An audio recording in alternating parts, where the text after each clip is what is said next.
My name is James Sullivan.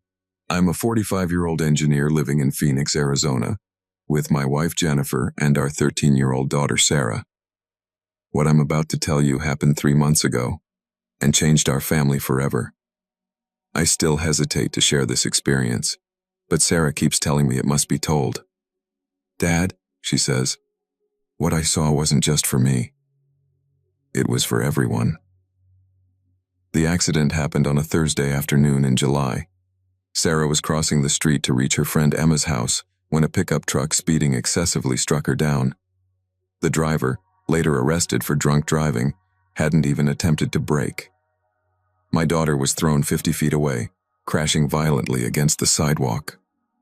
The sirens, the rescue helicopter, the emergency transport to Phoenix Children's Hospital. Everything became a confused nightmare. Sarah remained in a coma for 8 days.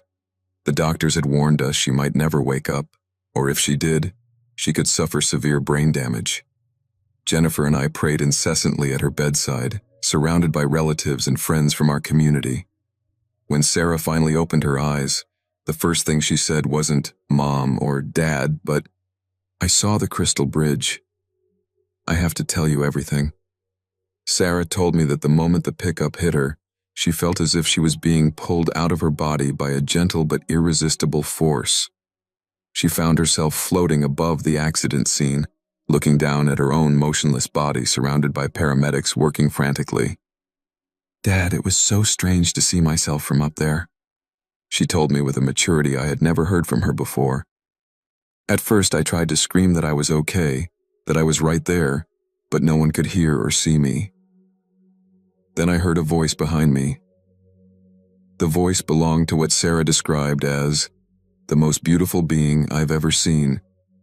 It was neither male nor female, but emanated such pure love that she instantly began crying with joy.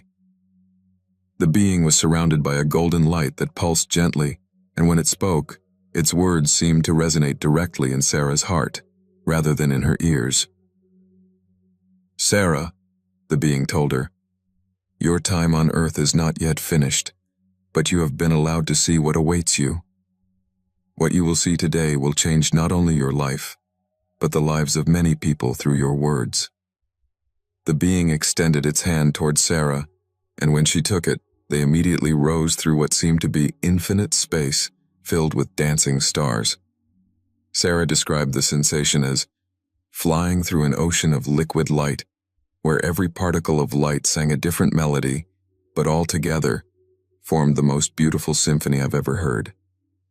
After what felt like an eternity, but at the same time it lasted only an instant, they arrived at what Sarah calls the crystal bridge. It was an immense structure, made of what appeared to be pure crystal, but which radiated its own light. The bridge extended for miles across a cosmic void, connecting 2 different dimensions of existence. "Dad, the bridge was so huge I couldn't see the end of it," Sarah continued. "And there were thousands, maybe millions of people crossing it. But here's the strange thing. Not everyone was moving at the same speed. Some were running almost flying, others were walking normally, and still others were moving very slowly, as if they were dragging invisible weights." The being accompanying Sarah explained that the bridge represents the passage every soul must make when leaving the physical body. The speed at which they move depends on the spiritual weight they carry with them, not the weight of sins as many believe, but the weight of attachment to earthly things and unreleased love. "You see, Sarah," the being told her, "many people think death is the end, but it's really just a change of speed. Some are ready for this change, others are not. Those who move quickly have learned during life not to cling too tightly to things they cannot take with them. Those who move slowly are still attached to regrets, fears, anger, or possessive love." Sarah noticed that among the people on the bridge were individuals of all ages, races, and cultures. Some wore modern clothes, others clothing that seemed to belong to centuries past. The being explained that time works differently in that dimension. Souls from different eras can cross the bridge simultaneously. There was this elderly woman in a Victorian dress, Sarah recounted. She was moving very slowly, and her arms were full of what looked like photographs and letters. Every time she tried to move faster, these things became heavier. The being told me she was carrying all her regrets and unspoken words with her. She couldn't let them go. On the other side of the bridge, Sarah saw what she can only describe as the City of Light.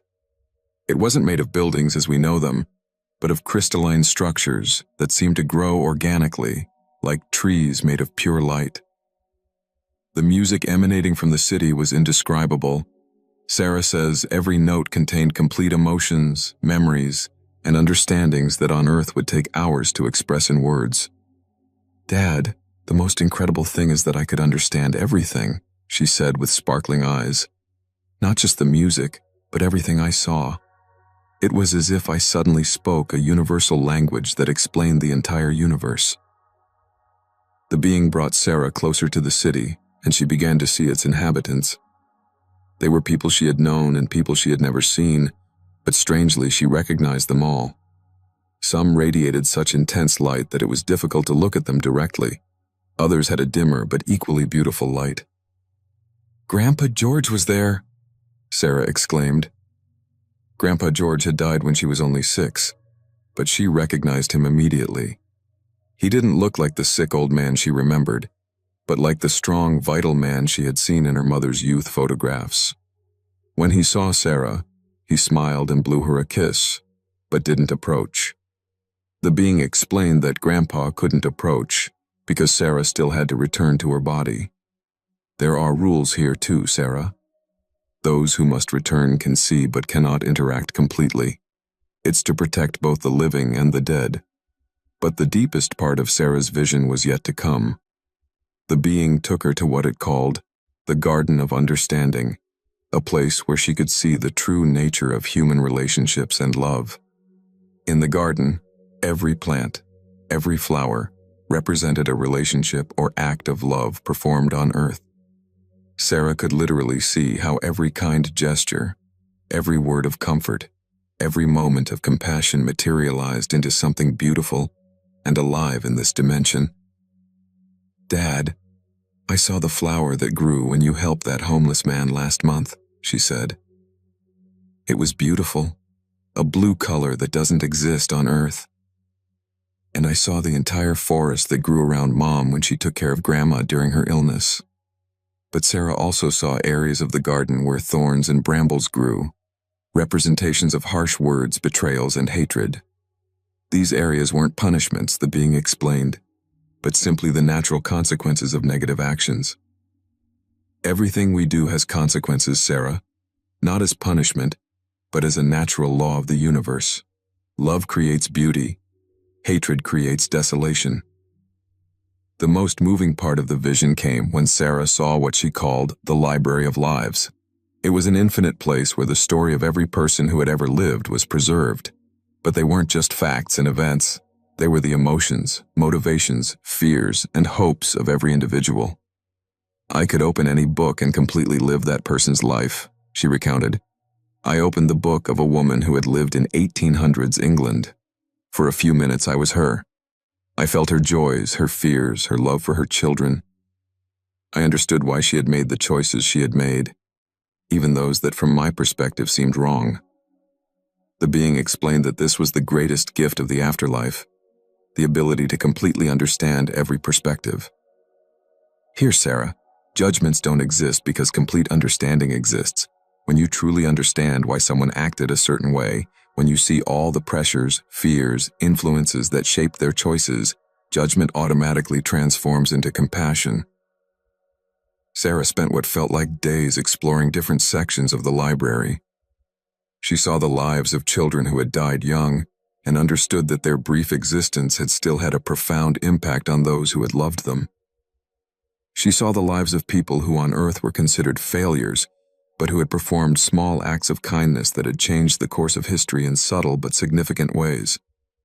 "There was this man who on Earth had been a homeless alcoholic," she recounted.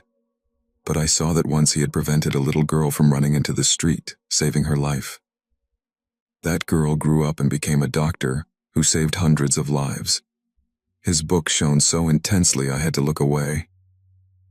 But the deepest revelation came when the being showed Sarah her own book, the story of her life up to that moment, and the possible directions it could take if she survived the accident. "I saw so many different versions of myself," she said in wonder. "In some, I had become a doctor, in others an artist, in still others a mother with many children. But the being made me understand that what mattered wasn't what I would do, but how I would love. In all the versions where I loved more, myself, others, life itself, my book shone brighter." The being also showed Sarah the effect her death would have had on us, her friends, her community. She could see the pain, but also the love that would manifest. She could see how her memory would inspire others to be kinder, more present with their loved ones. "But it's not your time yet, Sarah," the being told her. "You still have much love to give and receive on earth. What you've seen today will help you live differently, more consciously." Before bringing her back, the being led Sarah to one last place it called the Temple of Time. Here, she could see how time really worked, not as a straight line, but as an ocean where all moments exist simultaneously. "I saw myself as a child playing in our backyard, and at the same time, I saw myself as an old woman telling this story to her grandchildren," she said. "I understood that everything, the past, present, future, exists at the same moment. Death isn't the end of time, it's just the exit from linear time." In the temple, Sarah met what she described as the architects of destiny, beings of pure light who help weave the threads of individual lives into the great tapestry of existence. They explained that every life is both individual and connected, and that even sufferings and tragedies serve greater purposes that we often can't see from our limited perspective. They showed me how my accident, as terrible as it was, would lead to positive things, she recounted. "The drunk driver who hit me will start a recovery program and help hundreds of other people stop drinking.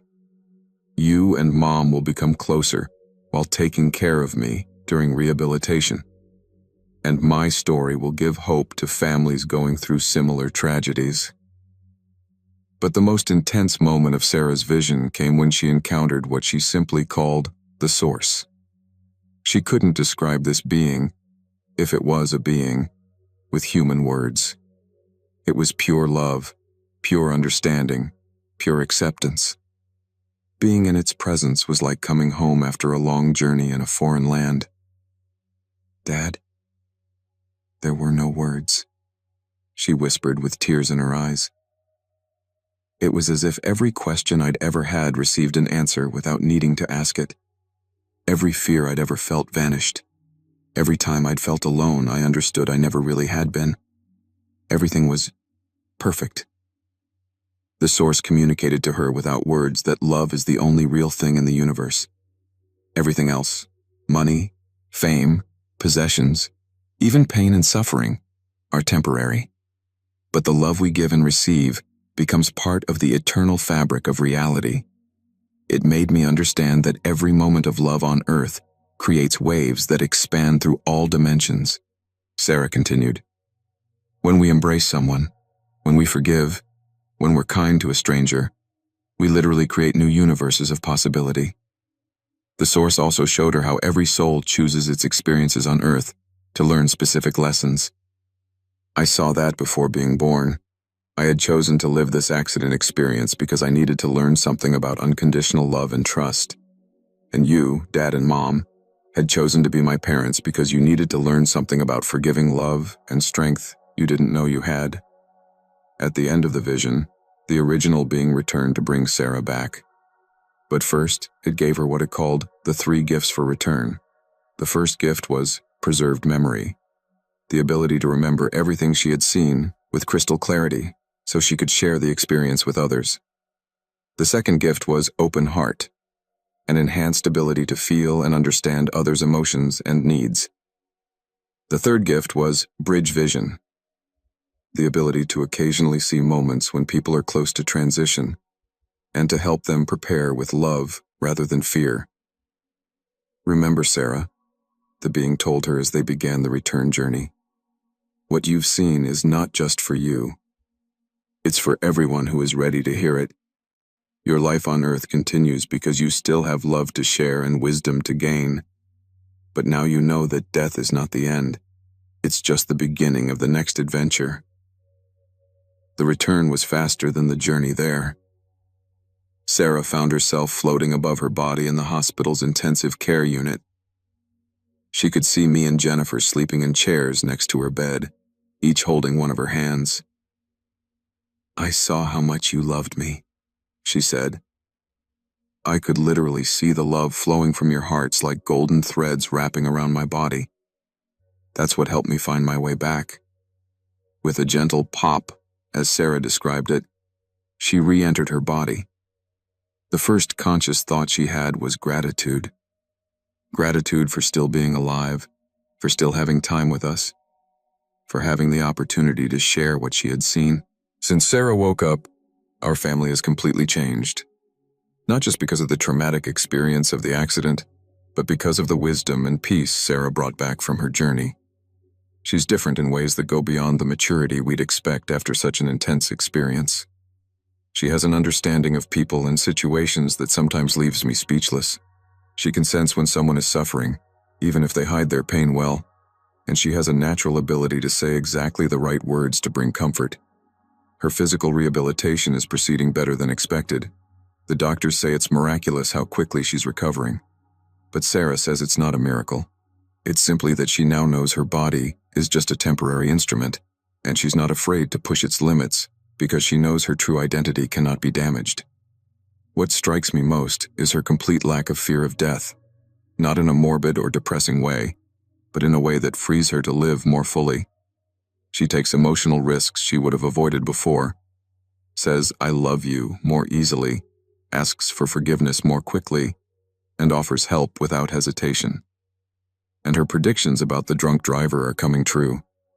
The man, devastated by guilt, has started a rehabilitation program and now speaks at high schools about the dangers of drunk driving. He asked to meet Sarah to apologize, and she agreed. Their meeting, full of mutual forgiveness and understanding, brought both of them to deeper healing. Sarah continues to have what she calls little tastes of the world she visited, moments when she can perceive the presence of our deceased loved ones, or see the aura of love surrounding people who do good.